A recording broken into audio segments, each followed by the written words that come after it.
Manca dal 5 novembre la vittoria alla Palmese che dalla trasferta di Paola in poi ha raccolto solo 2 punti in 4 partite. Troppo poco per le ambizioni di classifica neroverdi. In casa o in trasferta occorre fare punti già allo stadio Longobucco di Scalea, dove i neroverdi cercano riscatto. A difendere i pali e Zampaglione con Novo, Deza, Gandini, Juan Gomez, Tapia, Reichenberg, Pasini, Roberto Gomez, Militano e Catalano. Dirige la partita Giovanni Graziano Condito di Catanzaro, assistito da Mattia Roberto e Marcello Montesanti. Passiamo al racconto della partita dopo un giro di lancette e lancio in profondità di Lopez per Leone che cerca il pallonetto. Sfortunato l'attaccante bianco-stellato, risposta degli uomini di mister Crucitti al settimo con l'azione personale di Deza che va in slalom gigante, si perde sul più bello calciando centralmente. Alla mezz'ora torna in avanti lo Scalea con Leone in azione personale, sprinta sul binario destro, la sfera dentro per Barbarossa che calcia trovando la gran risposta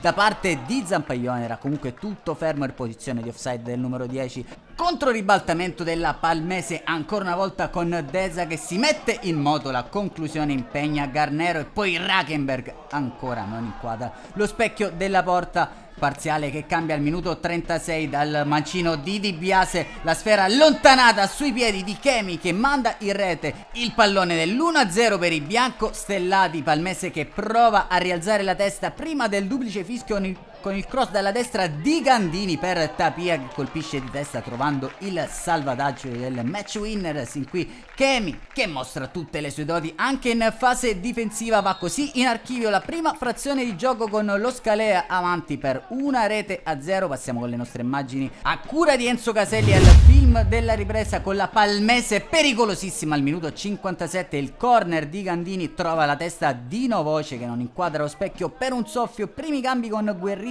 che rileva Catalano poco dopo l'ora di gioco. Nel finale tocca Merida per Gomez. Palmese totalmente riversata in avanti dalla rimessa laterale. Di nuovo ci prova Reichenberg dalla distanza, ancora una volta impreciso il numero 7 al minuto 88. Palmese con la forza della disperazione trova l'1-0 con Esteban Gomez che da pochi passi riesce a deviare gonfiando la rete dell'1-1. Questa l'ultima emozione del Longobucco. La Palmese la riacciuffa 2 dal termine, termina 1-1, primo pareggio fuori casa per la compagine di mister Crucitti. Un saluto amici appassionati e appuntamento come al solito alla prossima.